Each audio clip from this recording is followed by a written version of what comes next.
Hello, my name is Appalachian Sam, or you can just call me Sam.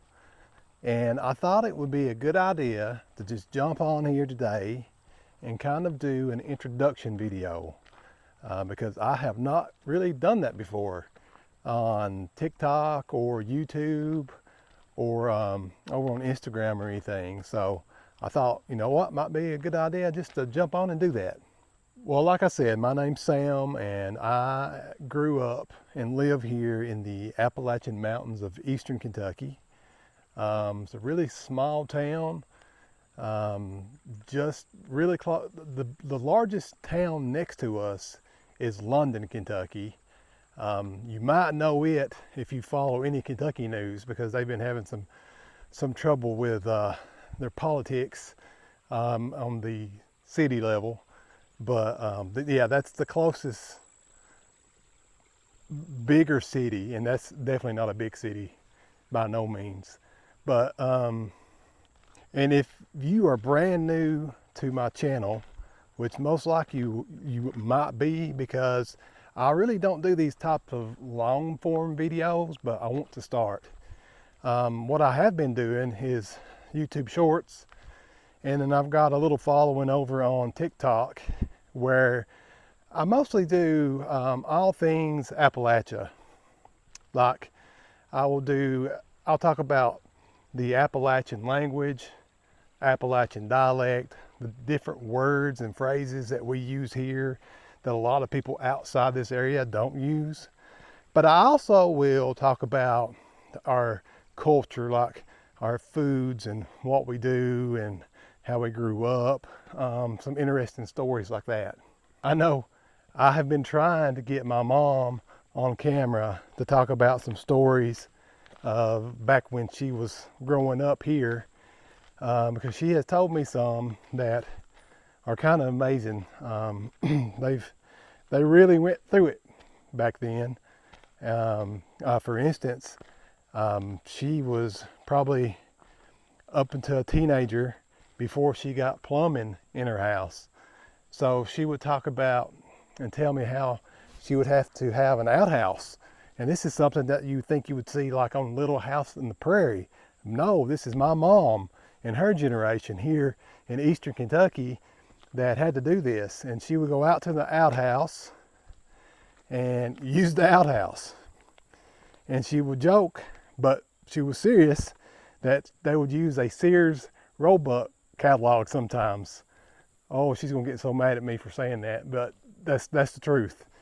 And it's stories like that I like to tell. But also, what I like to do is kind of show the area in a different light, because this area gets a bad rap for a lot of things, especially what you see kind of out in the news and on the internet. There's really a lot of wrong stereotypes associated with this area. And that's one thing I'd like to do here too, is to just demystify some of that and kind of rebuttal some of that to show you all what it's really like here. I'm taking you on this little walk. I'm gonna have to start walking because I'm out of breath. Let me show you this real quick. There is a waterfall right back here. When I was a kid, and actually not too long ago, we would go up and just kind of climb up and look at. That's something I may take you all on one day as well to show you things like that too. And you know what? I'm sorry, I feel like I'm rambling on just a little bit. My YouTube shorts and my TikTok videos, I really kind of got those down and have them scripted pretty well. So I'm really uncomfortable of doing this type of video where I'm just kind of talking to the camera without a script or without any type of plan. But I like doing it. Ever since I was small, growing up here, I used to love to try to entertain through video and writing. I can remember my mom and dad bought me a word processor when I was probably in grade school, maybe 4th or 5th grade or something like that. And that's the first type of computer that I actually ever used. And I would take that and I would start writing. We played basketball in our community here. There were a lot of kids growing up with me, so I was blessed to grow up here with a lot of kids that were within walking distance. Really family and friends. And we would play 2-on-2 basketball, and I would create this imaginative like basketball league, and I would write about it like I was Sports Illustrated. So I would highlight my friends and our games and who scored and who did what. But I say all that to say this, that trying to entertain people has been a passion of mine for a really long time. And I think it's a little bit ironic because I'm really shy. If you know me, I'm actually a pretty shy person. Yet I love to be outgoing and get in front of people. I don't know. My wife and I were talking about this the other day. She's kind of the same way, that she both likes when people gives her attention, but also she doesn't want people to give her attention. And that's how I am. It's an unusual spot to be in, but it is what it is. Just a little bit more. You heard me talk about my wife, Elizabeth. We've been married now since 2003. Our anniversary just passed in August. We have got 2 children that are grown now, Tori and Corey. And the rhyming was not planned. It just kind of happened. And believe it or not, it's hard for me to believe it, but I am actually now a papaw, and I'm actually trying to get her to call me Poppy. But my son Corey just had his very first, he just gave me my very first granddaughter, Rayleigh Jo. And she is something else, I'm telling you what. Children are super precious. I told you, I'm rambling, because again, I'm not for sure what to say here. We're just gonna let the camera roll and see what comes out. Could be anything. I guess a little bit more about me. After high school, I went to community college for a little while. And I thought that I was going to get into like computer science, computer networking, computer engineering. Again, one of my passions was not only entertaining, but also with electronics. And I think that my first love of electronics comes through the Nintendo. I played that thing till it fell apart. I loved it. But then I also loved my word processor. I loved my web TV when I got it. I loved my first computer when I got it. I loved playing video games.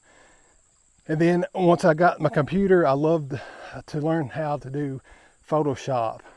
I liked to do After Effects. I can remember one of my first little videos that I did and put on an older channel was of my daughter. I tried to make her fly like Superman. And she thought it was funny, but again, it goes back to I think there might be a deer. Nope.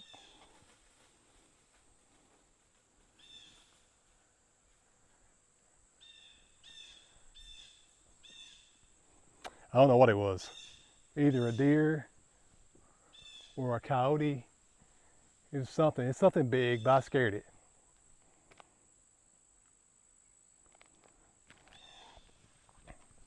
Okay, what was I saying? Oh, After Effects. So that goes back to my love of trying to entertain people and just make things that will entertain people. Maybe just entertain myself. But I love doing like visual effects. And I'm hoping I can use some more of those visual effects. And somehow I can tie those in to my long form videos here on YouTube. So I know I kind of digressed again, and I do that off. After college, didn't really work out for me to be a computer engineer because I went to work immediately at a local call center, and I stayed there for 21 years. I ended up being a manager doing root cause analysis and learning how to problem solve. And what we would do, we would find issues within the company, try to find why those issues are happening, find a fix for those issues to make sure they don't happen again, and then communicate that to like the business leaders. And we would do that over and over again, rinse and repeat. Every time there's an issue come up, we would launch into an investigation, see what's going on, why it's happening, report back, try to help the business fix the problem. That was going good, and I thought that I might actually retire from that company. But life happens, and one morning, it was February of 2024. If you follow me, I had a short talking about this, and for some reason I said 2023. It's 2024. It wasn't that long ago. I got an email from me and my team, everyone who worked underneath me. We were to meet with HR. And by that point, I knew things were not looking good when you get an email like that. We also knew, because I noticed one of our bosses had been taken offline. You know, how you have Microsoft Teams or Slack, you can see if people's online or offline. He just all of a sudden disappeared. And I thought that was a bad sign too, and we were correct. Because when we got to the meeting, I found out my job of 21 years was gone. Just like a blink of an eye, it's over. It was time to kind of figure out what I can do next. And I had some choices. I could jump right back into corporate life and just try to get another job similar to what I had before. Like I said, I worked 21 years in finance. I've actually prayed for this, that the Lord would bless me to be able to work for myself. And so, since February of 2024, that's exactly what I've done. Now, what the type of businesses I'm in are a little varied, and I do have to work on honing in to which ones I love to do best. But for right now, one of my biggest sources of income is I do graphic design work on Etsy. I make like t-shirt designs for people. Mostly people who buy things from me are people who are also running their own small business, and they make things like t-shirts or mugs or stickers. And they know how to make the physical product, but either they don't know how to make the digital product side of it, or they just don't have time to do that. And they outsource that part to me. And so these last few months have been really busy. With back to school, I've been doing a lot of designs around different like high school mascots and high school senior designs. But if you ever want to check those out, and are you looking for something like that, I'll put a link down in the pinned comment where you can check my Etsy shop out. It's called Sam's Design Studio. And I have been blessed with that. God has been good to me.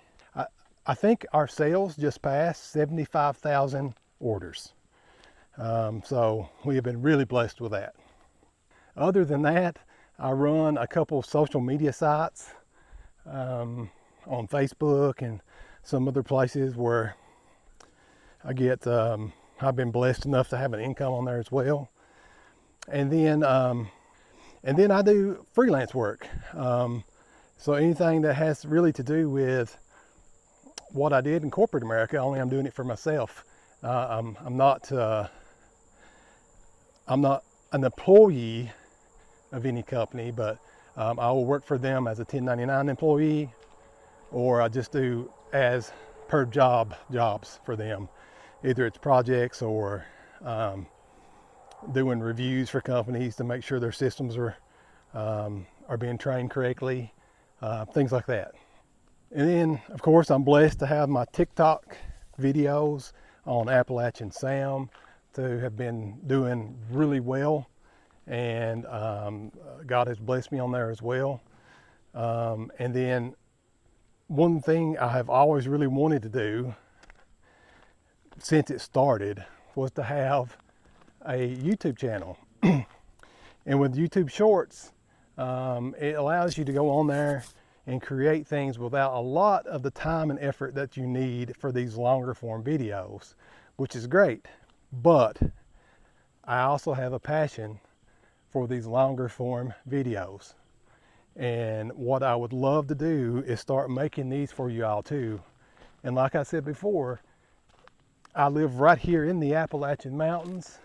I'm deep here in eastern Kentucky, southeastern Kentucky, and I think I may be able to show you all some things that you could enjoy from our area.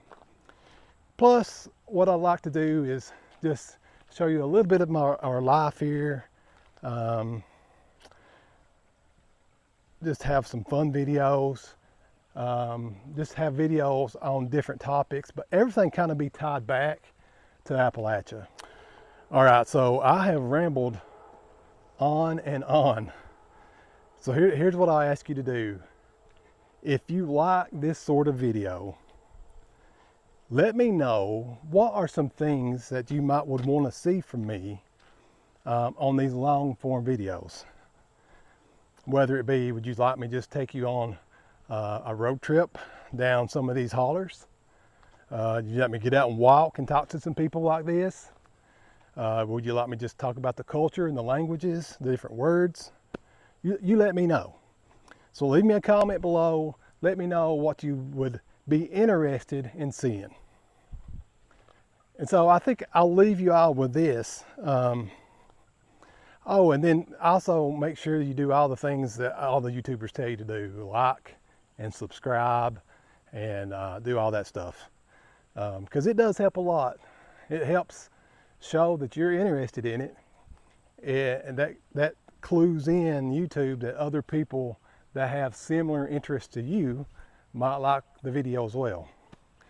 So do me a favor, do all that stuff too. So I think what I'm going to do now is leave you all with an Appalachian word of the day. So this is from a video I just did today on TikTok. And my word of the day is mushmelon. My parents growing up would always call cantaloupes a mushmelon. I mean, sometimes if I knew what a cantaloupe was, if someone said, hey, would you like to have a cantaloupe? I knew exactly what it was. But my first instinct would be to call it a mushmelon because of them.